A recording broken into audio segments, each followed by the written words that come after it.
What's up, guys? So I've realized that I didn't do like a follow-up video on the electric door opener for Dean's truck. This would cover, I don't know, I guess 80's models Mopars. At least this is a plastic housing. They do have a all metal housing. I don't know how many different variations Chrysler made. This part number here, 2792A, I think. I'm not sure. But anyways, if you find these that are frozen, don't throw them away. Good chance that you can revive them or rebuild them. So they are riveted together. You have to drill the rivets out, obviously. They have some location pins so that it goes back together just so. And then so what I did, this was all corroded pretty bad. I think I did a short or whatever of this seized up motor. I dumped it in this, actually soaked it in this solution here. This is just evapor rust. And really, you can leave it in there as long as you want. It's not going to hurt anything. It doesn't eat up the plastic or the wiring or anything like that. And this thing would not spin. And I soaked it in there for a couple weeks, and it freed it up. And I went over to the battery and I tested the motor, and it turned on. So I didn't break into the motor. It's pretty delicate. These ends here, I think they're crimped and soldered. I don't know, but I didn't want to mess with it too much. I got it to work, and that was enough for me. Here's the guts of it. So you've got a couple metal gears here, and this plastic one, it was well, let me backtrack a little bit. So you got this bottom housing here, and that's what loads this plastic gear and this metal gear, and they mesh. And then that this goes on the other side of the housing like so, and then the motor fits in here like this, and it drives this, or it drives this gear, which drives all the other gears. All right, big explanation there, I guess. But anyways, this was seized on this shaft. It's plastic, and it was seized on there, and I didn't know what to do with it. So I soaked it in there. Soaked it in there for a few weeks, and you could see where the corrosion was. It's kind of dull gray now, but it totally ate all the rust off of it, and was able to get this off without damaging it or breaking it, because it is just plastic. And underneath you have a washer, and then like a thrust bearing, and then another washer. So those are underneath. So be careful when you go to take that gear apart that you don't lose any of these pieces here. So they just sandwich together like that. This goes on top, and so on. So I'm going to go ahead and assemble this, and then I'll show you. I'm kind of tongue-tied here for a second, but it was riveted together. So you could either put screws back in it, which you're going to have trouble putting screws in it, only for the fact that the screw heads probably won't fit in these areas. But whatever. If you want to service it again, I would recommend trying to find a screw and like a nut to put on there, so that way you can take it apart. Because once you rivet it, there's only so many times you're going to be able to drill that out. This is plastic, and you can see where it kind of melts the holes out a little bit, no matter how you do it. So, all right, so I'm going to use dielectric grease, as my lubricant, only for the fact that it's waterproof, and this is electrical, and whatever. Use whatever kind of grease you want. Use wheel bearing grease, use whatever. This is what I'm using. So just gonna put a little bit on the washer. Gotta squeeze out some. Just lather it on there, I guess. Coat it. This one here, you want to make sure it's got plenty of lubricant on it. I think this one was also seized. The ball bearings were. And then you got your washer, top washer. Should be enough grease on my. See, I'm not drowning it in grease. I'm just putting enough on there to lubricate it, protect it.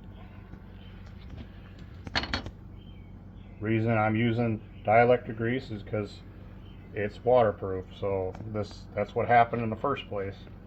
Got water in it and it corroded and froze up. So I'm going to put a little bit on these pins, or whatever you want to call them, shafts that the gear's right on. Like I said, you don't have to cake it on there. Okay, I'm going to put just a little bit on the gear, just barely a little bit. Yeah, I should probably put it on there before I stick it in the housing, I guess.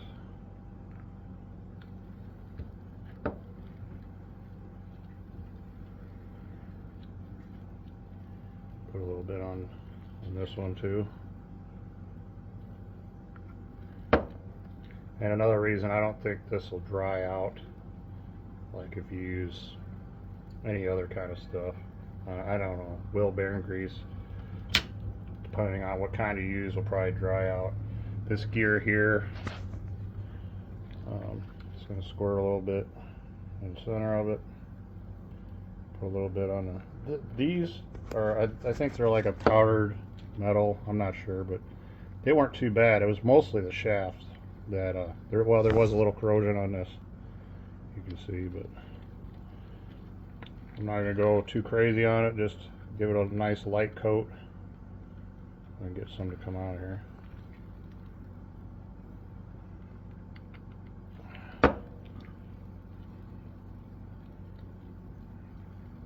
Good enough. Whoop.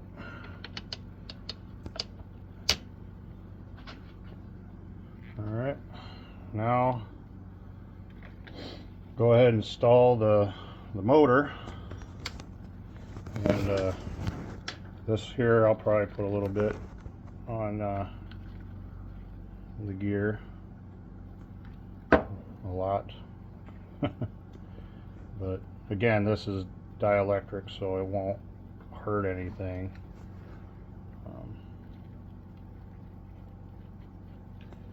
Shouldn't anyways. Okay, we got like some sort of fuse or whatever. It all works, so I'm not going to re-engineer anything. Okay, on this side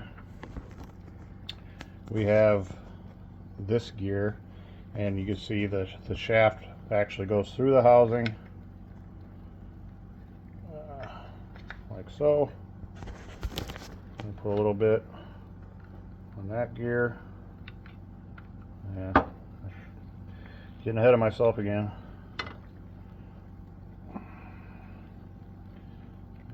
Smear it on there. Smear a little, put a little in the inside of it. There we go. That should be plenty. Goes in there just like that. And then you have this O-ring that seals it from the outside. Put a little bit on. I'm just reusing the old O-ring. It doesn't seem like it's in bad shape, so.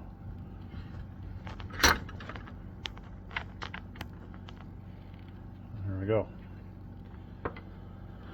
So now at this point, they had a little like silicone around the in between the housings. It's really up to you what you want to use. I don't want it to be a permanent thing. I want it to be able to come apart again, because honestly this motor, who knows how long it'll last. So I got your typical RTVs, ultra gray, black, this other black stuff, and then I got this stuff here, where you can see where I actually tried to seal it up before, and that's when I found out that I didn't check this plastic one and it was seized. So I don't think I'm going to go back with this because it's just very hard to clean up. So I think what I'm going to do is going to use ultra gray on it, but for our purposes I'm just going to put it together dry without any sealer and demonstrate how it works. So just be careful that you don't pinch any of these wires when you go to assemble it.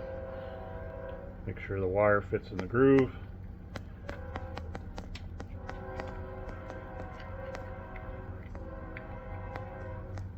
You might have to turn this wheel a little bit to get it to line up with the gears inside. There it goes, not too hard. Complicated, I mean. See, and you can see it's completely closed.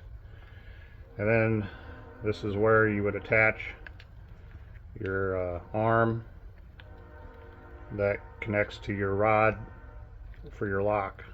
So I'm going to just lightly screw it together, because I'm going to take this all back apart after the video, and then let me see, I think it goes this way.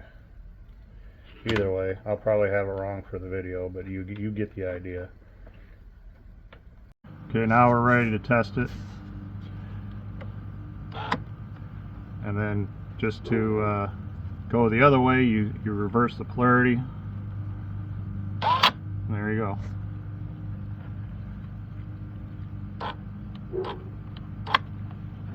It works.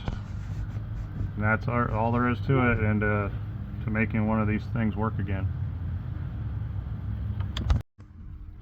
Well, there you go. I think you got the idea. It's not very complicated.